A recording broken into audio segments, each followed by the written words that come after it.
I'm Michelle Ackley. My parents both grew up on council estates, and as a family, we understand the difference social housing can make to people's lives. But across the UK, there's a chronic shortage of council and housing association homes. I know so many friends and so many people that just literally don't have anywhere to live. Adding to the crisis, some tenants are abusing the system, holding onto properties they no longer need, or even worse, unlawfully subletting them and coining in a small fortune. Subletting social housing is wrong. It's wrong, it's illegal, and it's wrong. So every day we'll be with the housing investigators as they crack down on those rogue tenants. Can you go where, lady?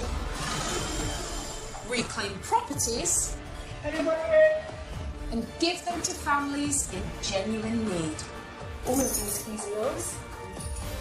Oh, don't, because you'll start me off again. This is Council House Crackdown. Our reporter, property expert Luke Doonan, also grew up on a council estate. And for the last 6 months, he's been working alongside dedicated housing investigators who will stop at nothing to track down every single tenant who's abusing the system.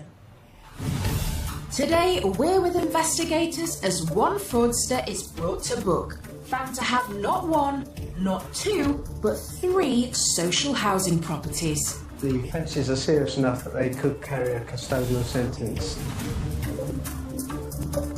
We follow housing officers as they track down a man who moved out of his social housing property 5 years ago.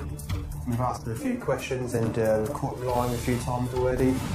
And finally, we're with investigators as they get their hands on a property which they suspect has been unlawfully sublet for nearly a decade. He's still receiving 2 years in prison, and he's there now.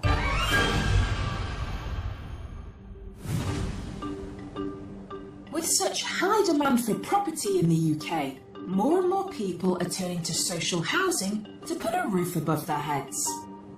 There are 4.5 million social housing tenants across Britain, and it's more important than ever to make sure the right house goes to the right person.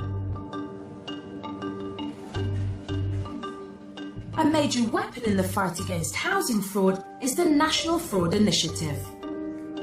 Councils and housing associations that sign up routinely share information about their tenants.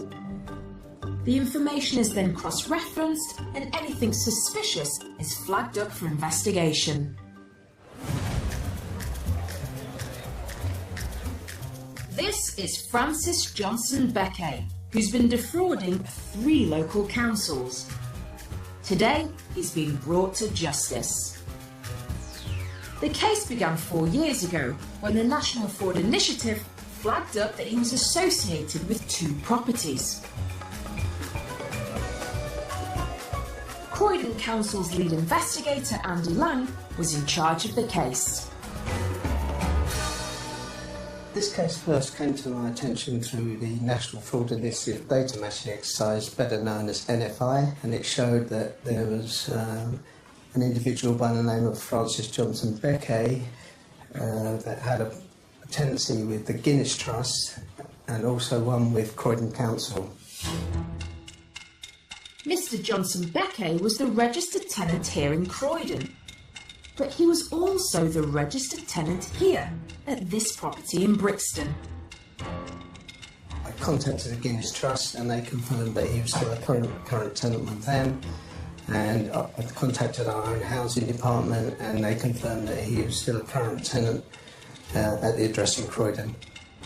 Further investigation revealed he was awarded the Guinness Trust Housing Association property in Brixton in 2006 and the Croydon Council property a year later in 2007.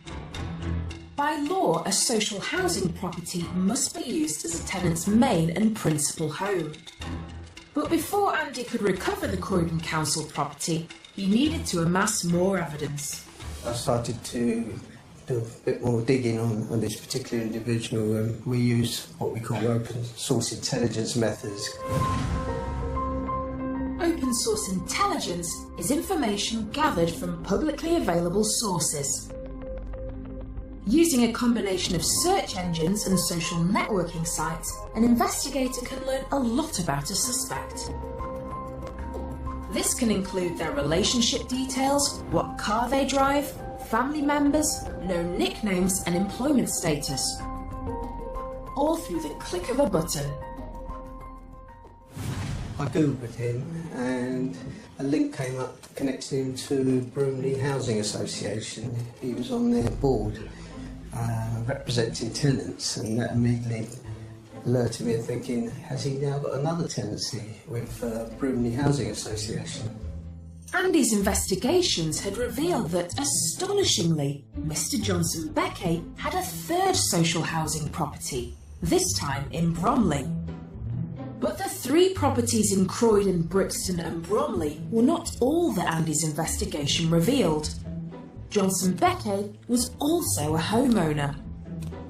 Using our council's own records, our council tax records, I found that he was a council taxpayer at another address in Croydon, and I checked the land registry records and found that he actually jointly owned this property. A further credit check revealed Mr. Johnson-Beke was linked to a 5th property. I checked the land registry records for that property as well, and I found that he also jointly owned that property with his mother. So he had owned 2 properties while obtaining 3 social tenancies. So Mr. Johnson-Beke had these social tenancies in Croydon, Brixton and Bromley, whilst part-owning this property in Bromley and this flat in South Norwood. With the evidence overwhelming, Andy called him in for questioning. He was quite confident at the beginning of the interview, but he'd just come to see exactly what we had on him, and when he realised he had issues with, he wanted the interview stopped. His whole demeanour changed, and we called him back for a second interview after giving him some time to go and seek legal representation. He came to that interview, he wasn't represented again, and he just provided a no-comment interview to all my questions. Coming up later, investigator Andy comes face-to-face with Mr. Johnson-Beke at Croydon Crown Court. The offences are serious enough that they could carry a custodial sentence. The victims are probably the people who require the housing, because obviously if they can't get a house that they require, that they need, it's important to have a roof over your head. I mean, look at the winter months, it's cold. There's victims all round. The only person who ain't a victim is the guy making the money. The victims of council fraud are poor people who genuinely need social housing. In Northampton, a man was found to have moved out of his council property to allow his son and his son's girlfriend to move in. The fraud was uncovered when the son and his girlfriend split up, and she applied for her own property. When Northampton Borough Council took the man to court, he pleaded guilty to breaching the terms of his tenancy. He was ordered to pay £925, and the property was reallocated to someone in need. In Aylesbury in Buckinghamshire, private rent is on average twice as much as social rent for a 2-bedroom property. This means social housing is in high demand. This 3-bedroomed house should belong to a single father and his teenage son, but complaints from a neighbour suggest he has left it and sublet it to his son. And it's down to Housing Officer Sam and her colleague Craig from the Vale of Aylesbury Housing Trust to investigate. Okay, so what have we got on today? Okay, so we've got one case. And to give you a bit of a timeline of events, 2003 is when the lawful tenant signs his tenancy. He then, in 2010, went and moved in with his partner. One of the main issues then is we've got between 2010 and 2015 that property sat empty. And realistically, if he's living somewhere else, that property could have been utilised for somebody else that's on the waiting list. Under the terms of his tenancy agreement, after vacating the house, the tenant should have informed housing officers and handed back the keys. But instead, the property has been lying empty. Now, following noise complaints, it appears the tenant's teenage son has moved in. He's caused quite a lot of issues by the sounds of it, a lot of late night parties, a lot of pedestrian traffic to and from the property, and that has told the whole community that he's living there alone and probably shouldn't be. What about our complainant then? Is she happy to speak to us about it? Yes, I've spoken to her a few times. She's been my eyes and ears for the last couple of months, and she has been reporting things to us on a daily and nightly basis. Who's the tenant that we're looking for? Have you got a picture of him? That is his picture on Facebook. So that's who we'll be chasing today. Hopefully we can find him. That is his son, who we suspect we will see later on today as well. What's the plan for today then? Where are we going to go first? We'll go over to the complainant. Make sure we've got our facts straight. I think we have. Tip-offs like this are often from an anonymous source. On this occasion, however, the complainant is actually willing to meet up and give a statement in person. This is invaluable to the investigation. So the information came to us through the initial complaint of the noise nuisance, and before that we weren't aware of this property at all. It hadn't been flagged to us, so by the complainant coming forward, we've actually now become aware that there is a tenancy issue there. There is this possible subletting issue, and we can now investigate it properly. On arrival, the complainant requests that we don't show her face. The owner or the tenant would come and cut the grass, and they would go into the house and, you know, be in there for a while, but then would leave, but never ever stayed. It was only obviously to do something inside the property or outside, cutting the grass, etc. What can you tell me about him? Like, what vehicle did he drive? And is that one there? Yes, definitely. Can you remember what he looks like? Yes, he's got mousy-coloured hair, a beard, and wears glasses. Would you say that's the gentleman Yes, there? definitely, 100%. That's definitely him? Yes. For the complainant, the real issues arose 6 months ago, when she says the tenant's teenage son moved in. 22 to 3, I think it was. I thought somebody was breaking into my house. The noise was so bad, it terrified me, until I came to and realised it was next door, not my house. Then 3:30 that stopped, and then 20 to 5 they're outside in the garden he's having a conversation on the phone as if it's the middle of the afternoon, and that went on all night. And the son, who we think is living at the property that we own. Yes. Okay, where the father should be staying at but isn't. Is that the boy? Yes, definitely. That's the boy, okay. So we've got our facts straight. Yeah. And we're going to make an effort to go around there now, and then you'll get a phone call later to let you know how we get on. But our aim is solely to bring that property back into the possession of the landlord, okay? And in doing so, we hope to do that rather quick. And hopefully that'll also deal with all the other nuisance that you've had to put up with over the last several months as well. Okay? Thank you very much. Thank you.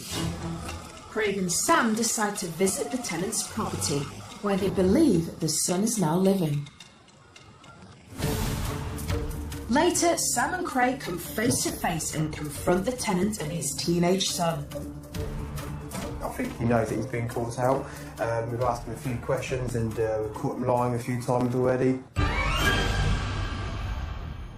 I think there definitely is a housing crisis, especially with social housing in the UK, but especially in London, where rates have just absolutely skyrocketed, and so many people are now having to move further and further out, especially the people who need the social housing the most. There is a crisis around social housing. Affordable housing is a term which is a bit of a misnomer, because it's affordable of like between 60 and 80% of market rents, and in London market rents are going really sky high. So how affordable are affordable rents? It's a real problem. People need somewhere to live. It's a basic need, isn't it? And I think that the cost of houses these days and not being able to get a mortgage makes it really, really difficult. There's an amazing amount of money that people have to pay to live in private rented accommodation. So yes, social housing is very, very important.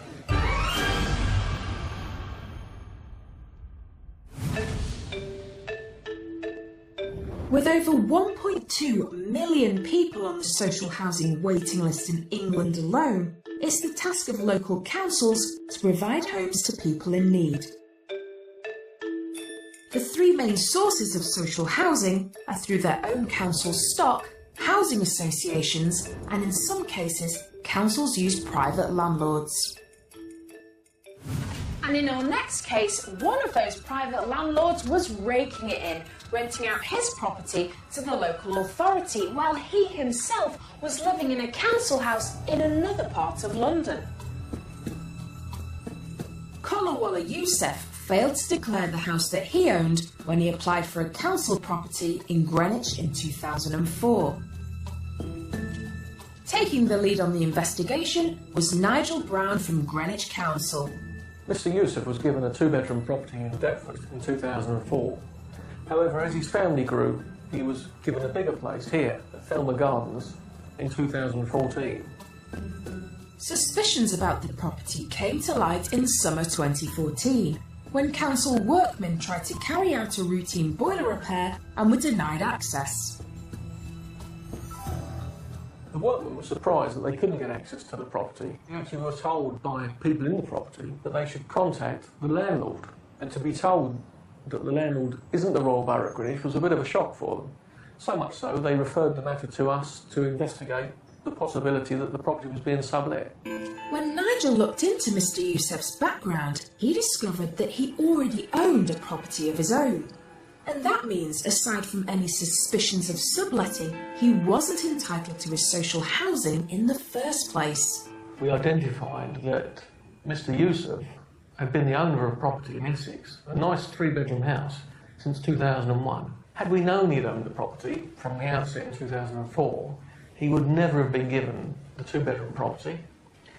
Had he then declared it in 2014, he would certainly not have been given the three-bedroom property. Next, Nigel contacted the council in Romford, Essex, where Mr. Youssef owned his property, and made a surprising discovery. We also found out from the local council that he actually rents that property to the council to provide emergency accommodation for others. And he was receiving a very high rent for that. In England, nearly 60,000 families are living in emergency accommodation. These are often short-term arrangements until a permanent solution is found. Putting a family up in this way costs up to £18,000 a year. Often this sort of accommodation is provided through the use of private landlords, like Mr. Youssef. With the evidence growing, the next step for Nigel was to invite Kolawala Youssef in for an interview. He attended and was represented by his legal representative. His answers weren't great. He was non-committal in what he was saying to any of the questions about subletting the property and why he obtained the property in the first place from us. So Nigel started criminal proceedings under the Prevention of Social Housing Fraud Act 2013. The matter went up for prosecution, and he was summoned to appear at Bexley Magistrates Court. Facing 2 charges of theft and 2 of fraud, Kolawala Youssef pleaded not guilty. It's not uncommon for when people are summoned to court that they plead not guilty at the first appearance. But I think once the case progresses down the line and goes to a Crown Court, it tends to be, in their mind, maybe more serious, and it becomes apparent that they have actually committed a crime, and therefore they admit the offence and plead guilty. Youssef's case was deemed sufficiently serious that magistrates sent it to Crown Court to be tried. In October 2015, Mr. Youssef attended Woolwich Crown Court and pleaded guilty to 4 charges. Upon sentencing, the judge did take into account Mr. Youssef's reasonably early guilty plea and gave a discount on his sentence. However, he still received 2 years in prison, and he's there now. The council are now pursuing Mr. Youssef under the Proceeds of Crime Act. Mr. Youssef now owes us £132,000 as a result of the fact that he deprived us of the use of our own property during that 10 years, we've had to house other people in a 2-bedroom and a 3-bedroom property, which costs us a lot of money. Unfortunately, Mr. Yusuf now has to pay that back. And as for Mr. Yusuf's 3-bedroom council property, that's now home to a family that genuinely needs it. Take that property away from them and give it to someone who deservedly needs it. You know, maybe a young woman with kids on her own or something like that there, and they should get a big fine or even go to prison for it because it's wrong. Definitely lose the council property. I can't really say whether, I don't think imprisonment's going to help really, but a fine certainly on the profits that they've illegally made would be good. I think they've forfeited their agreement, with the council, and they're depriving other people of a home. So yeah, I don't see why it should be taken away from them actually.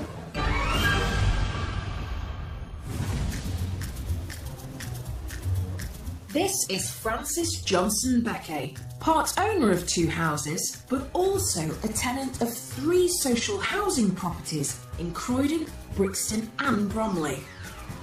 After having already been called in for an interview, astonishingly, Mr. Johnson-Beke, despite being under investigation, put in a right-to-buy application on one of his social housing properties. He then had the audacity to put in a right-to-buy application at the Croydon property, which we stopped as soon as we identified the issues we had. After giving 2 previous no-comment interviews, Mr. Johnson-Beke was called in for a 3rd time. He came in and he was prepared to answer our questions, and he admitted that he did have tenancies at these properties and that he owned 2 properties, or rather jointly owned 2 properties, but he denied subletting. Andy was not convinced that with 5 properties to his name, Mr. Johnson-Beke hadn't been subletting. Next, he decided to examine Mr. Johnson-Beke's financial records, using powers given to investigators under the Prevention of Social Housing Fraud Act 2013. And that enabled me to be able to apply for his bank statements, and when I managed to get those back, it gave us real evidence that he had been subletting. There was numerous credits coming into his account over and apart from his salary.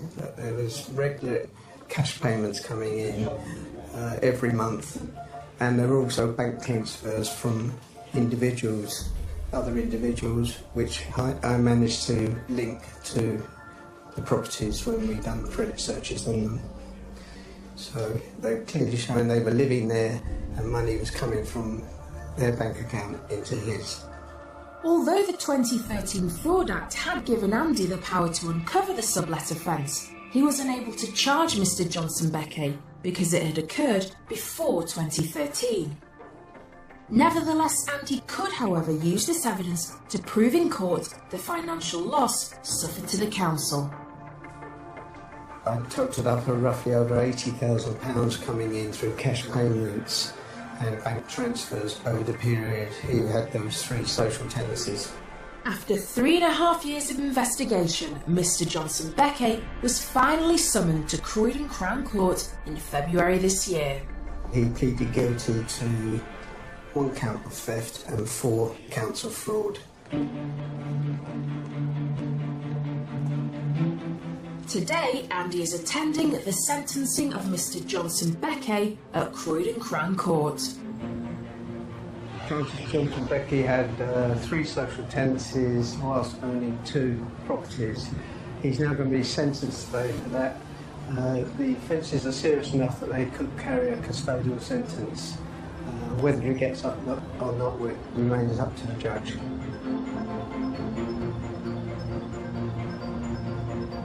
After the sentencing, Andy emerges from the court.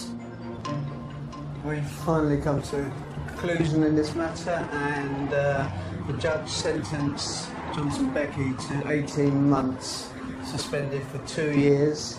He's also got to do 200 hours unpaid work, and he has a 3-month curfew from the hours of 8 to 6 o'clock. We have had a successful outcome, and it does send a message out there that Croydon Council will not tolerate housing fraud, and we will prepare to prosecute anyone who attempts to carry out such frauds. I am relieved that it's been a long drawn out case. It's gone on for 3.5 years, and I'm glad to come to a conclusion. All 3 of Mr. Johnson-Beke's social housing properties will now be allocated to people from the council waiting list who are in genuine need. People who don't live in those council properties and go and live with someone else and lock up those properties, they should be investigated, especially if the council giving them benefits to pay for those places. They should go and check on them at intervals to say whether or not they're living there. They should have people even spying on them so that people who are in need get those houses. And they should be banned from getting the social housing in the future, so that people who are deserving get those sort of properties. I think, you know, they need to pay. I mean, they need to be taken away from the properties. I think they need to be, obviously end up in court, and they need to pay something for it. Take the property off them and fine them, you know, fine them, and if they continue to do it, jail them. In Aylesbury, investigators Craig and Sam are on the trail of a tenant suspected of abandoning his property and subletting his home to his son, prompting noise complaints from neighbours. He's caused quite a lot of issues by the sounds of it, a lot of late night parties, a lot of pedestrian traffic to and from the property. They're now on their way to confront the tenant. So we're now heading to Close. This is the address that we believe our tenant is residing at and has been residing at for the last 5 years. So we're going to go and do a door knock at the address and have a word with him and see what he's got to say for himself. However, on arrival, there's no sign of the tenant or what they believe to be his vehicle. So they decide to head to the tenancy address, where they suspect the son to be living. Should we get round to the other one? Yeah, I think we should. I think we should go to the other one. We always make plans to go and do something, and then when you get there, it doesn't always happen that way, but that is just the nature of the job, unfortunately. So what we're going to do now is we're going to drive round to Road, which is our property, and we're going to see if anybody's in there for us to have a word with. If we find anyone there, it's likely to be the son, and we can have a chat with him.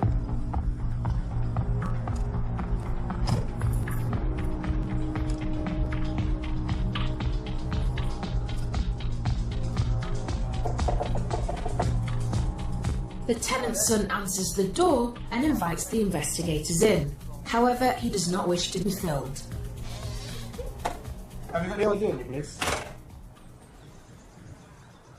Okay, so I've just been into this property, and the son is there with another young female. The father's been contacted. The father's only a few minutes away. The boy was very panicky. We tried to calm him down, actually, because he was very nervous. He was shaking right from the moment we answered the door until the moment that we left just now. He's very anxious. I think he knows that he's been caught out. We've asked him a few questions, and we've caught him lying a few times already about his daily movements and his dad's daily movements as well. I think he might have just dropped his dad in it as well. Within minutes, the official tenant of the property, the boy's father, arrives at the address. As this could result in prosecution, they go inside to interview him under caution.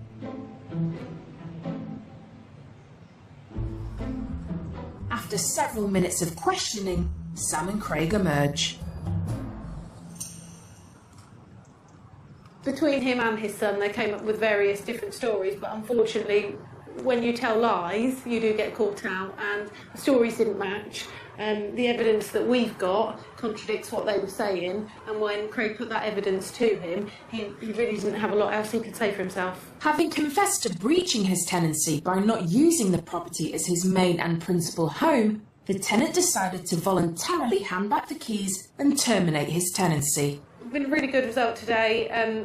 Overall, the priority of our organisation is to resolve matters without having to take any sort of enforcement action.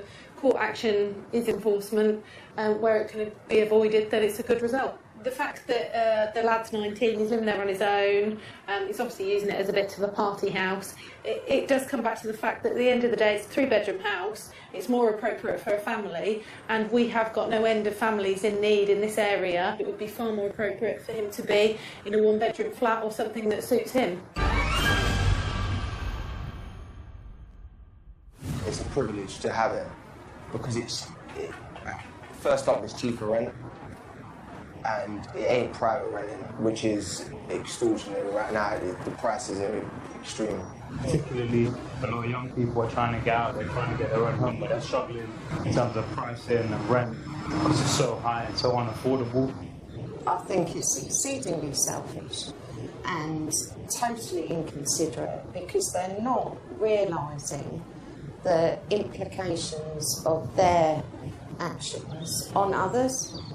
You have got people out there who are desperate for housing, and actually you guys, you're just muddying the water, and you're depriving families and single people of actually having a proper home.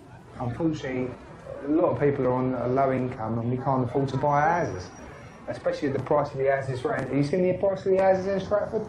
I was walking past one the other day, £300,000 just for a 1-bedroom flat. It's unbelievable.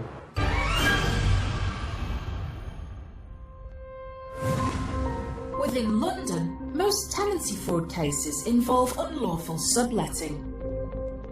This differs from the rest of the country, where abandonment and non-occupation of the principal home are the most common housing frauds. We often hear in the news about cases of overcrowding, but when housing officers eventually got inside this next property, it looked more like the Maris Celeste.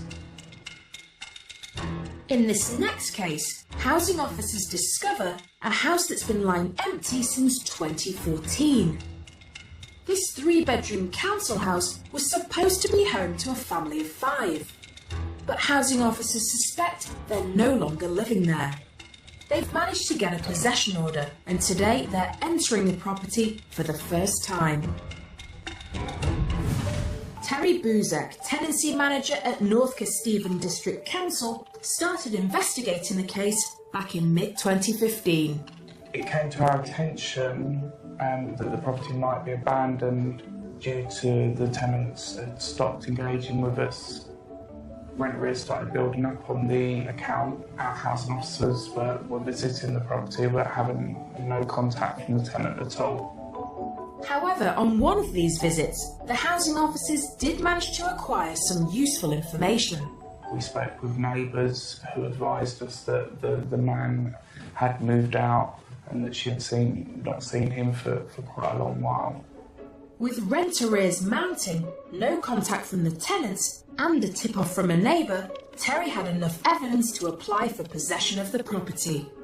We end up going to court, and we've now taken possession of the property.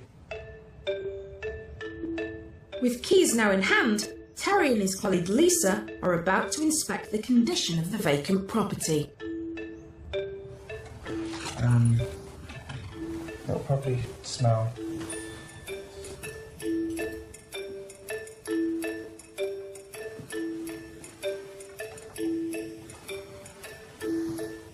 It's full of stuff.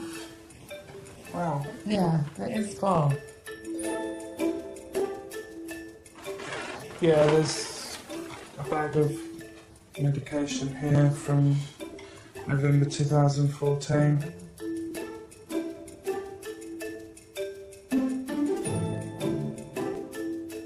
It doesn't feel like someone lives here. Have you noticed how the calendars are all still on 2014? We found some medication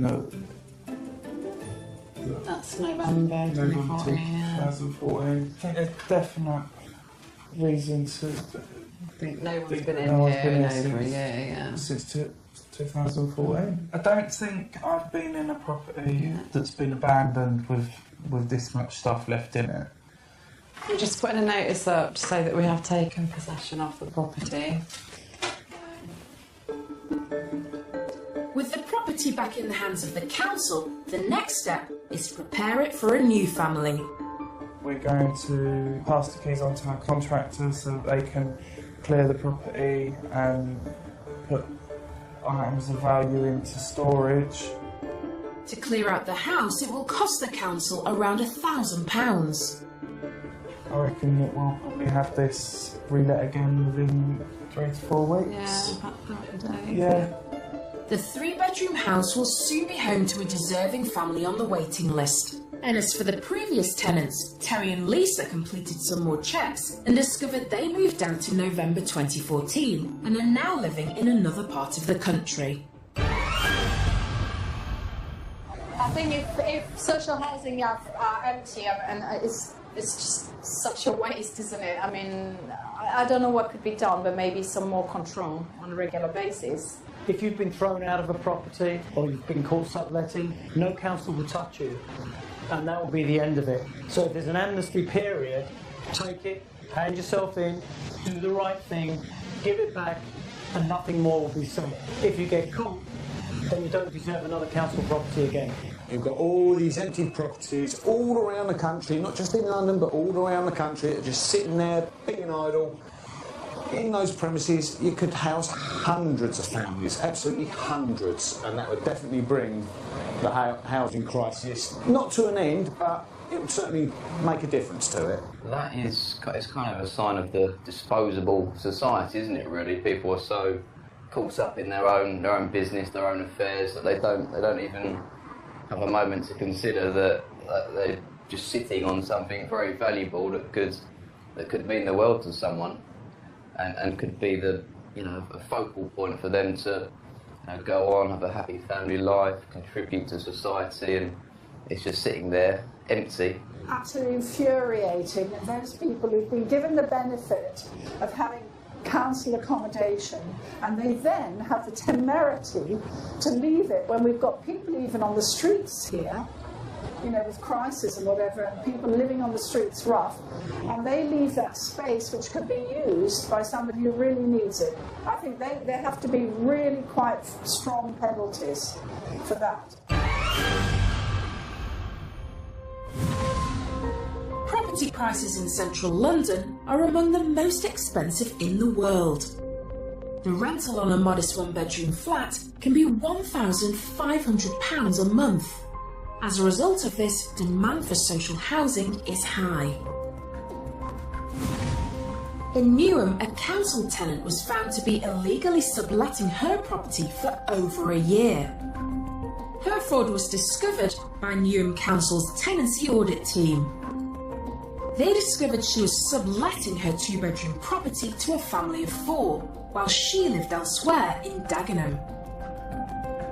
The tenant was ordered by the court to pay back £6,932, which he'd made from the illegal sublet, plus £724 in court costs. The 2-bedroom property was recovered and put back into the social housing system.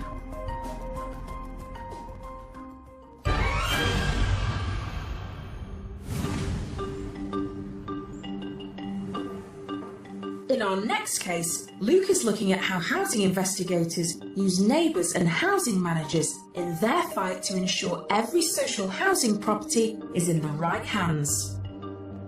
And he joins investigators at a crucial stage in one such case. In Poplar, East London, a tip-off from a suspicious property manager led investigators to catch a tenant who was unlawfully subletting his flat and ordered him to pay back nearly £5,000. Heading up the case is Avril Drummond. Avril is the counter-fraud investigator at housing association Poplar Harker. The housing manager at the time did start having suspicions that he might not be living there, or he may have other people staying there. How many times did you visit the property? We visited the property, it must be up to about 10 times. Right, We so quite a went at lot. different times, left calling cards, never anyone getting back to us. So we did have suspicions that he might not be using that property as his main and principal home. Did you manage to get hold of him and see him in person? No, never. Avril decided to check the electoral register. He was, on paper, he was registered at the property. However, when we looked on the electoral roll, there did seem to be a lot of other names on the electoral roll as well. Got at least 1, 2, 3, 4, 5, 6 other people. Yeah. You don't register on the electoral roll unless you're living there as your main and principal home. One of the tools that Avril has at her disposal is a dedicated Metropolitan Police team. In 2013, Poplar Harker became the only housing association in the UK to fund police support. As a result, they now have access to a unit of 5 police officers 24 hours a day. In this particular situation, having not made contact with the tenant after several attempts, Avril enlisted the help of her officers in conducting out-of-hours visits when least expected. On one occasion, they knocked on the door very late at night when they saw a gentleman going into the property. He reported that he was living there, had been there for 3 years. But in fact, the man who spoke to police officers was not the lawful tenant. I got a police statement, from that visit. This for you is a real key piece of evidence. This is a turning point, isn't it? Yeah, it was critical for us to have, a signed statement from following a visit from the police. And clearly, here in the statement as well, it says that he lived alone and then changed his story to say he was just staying there. I think maybe he realised he'd really dropped the tenant in it, so he then tried to backtrack on what he'd said. With the evidence overwhelming, Avril decided to start legal proceedings to reclaim the property. He then did write in to say no, he wanted to defend, the action, saying he had not sublet the property. He said he was away on business a lot, which was news to us. That was the reason why he wasn't in the property a lot. So we thought we'd give him time to bring in the evidence that we asked for. We asked for his pay slips and we asked for supporting documentation from his employer to verify that yes, he was away on business a lot. Along with the evidence of his employment, the tenant also sent in copies of his bank statements. On inspection, Avril made an important discovery. A lot of the statements show names of people that correspond with those on the electoral roll, making payments into his bank account, stating that they are rent payments. The evidence sent in by the tenant in his defence turned out to be far more useful in the case against him. That is so clear, isn't it? It's clear, it's black and white. We felt that we had enough evidence to continue and proceed with court action, which is what we did. Just before the case was due to go to court, the tenant had a change of heart. What happened before you were meant to go to court? Very surprising. We were actually very shocked. The week of the court hearing, we got a letter in from Mr. saying that he was surrendering the keys for the property.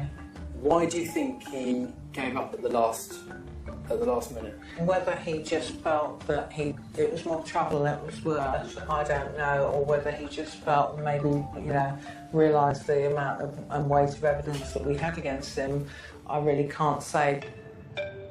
Today, for the first time, Avril can finally gain access to the property at the centre of this 4-year investigation. Luke is with her as she enters the flat. So you must feel quite apprehensive sometimes about going into a property. You can do, because you're never really too sure what you're going to find when you get in there. So, there's lots of mail here, so we'll pick this up.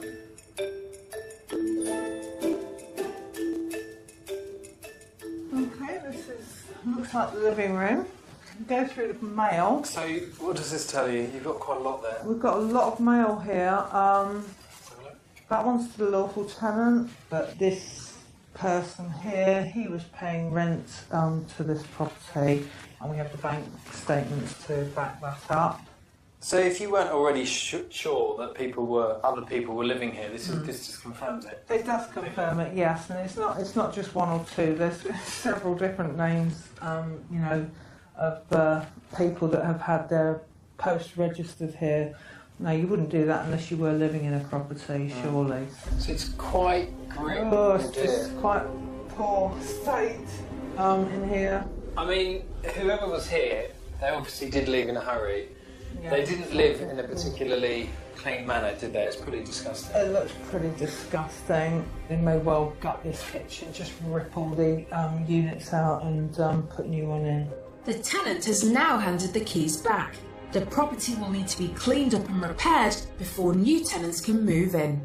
Now that we're standing in the property, you've wanted to get in here for so long. How does it feel? For me, it's a good result. We've got the property back. It can now go to a family that desperately needs housing in the area. Social housing is a diminishing resource, and we need to ensure that every single unit of accommodation we've got is being used lawfully. Sure. Out of all the cases and all your successes, how does this one rate for you? It rates up there with one of the top ones, because I believe this one's been going on for a number of years, so it's one we definitely wanted to win. I felt a little bit cheated because he did hand the property back prior to us going to court.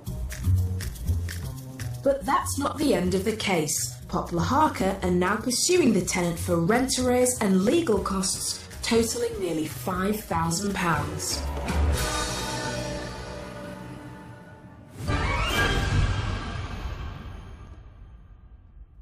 An army of housing officers and investigators is waging a war on tenancy cheats, and with their hard work and ingenuity, they're turning the tide in the battle against those who are abusing the system.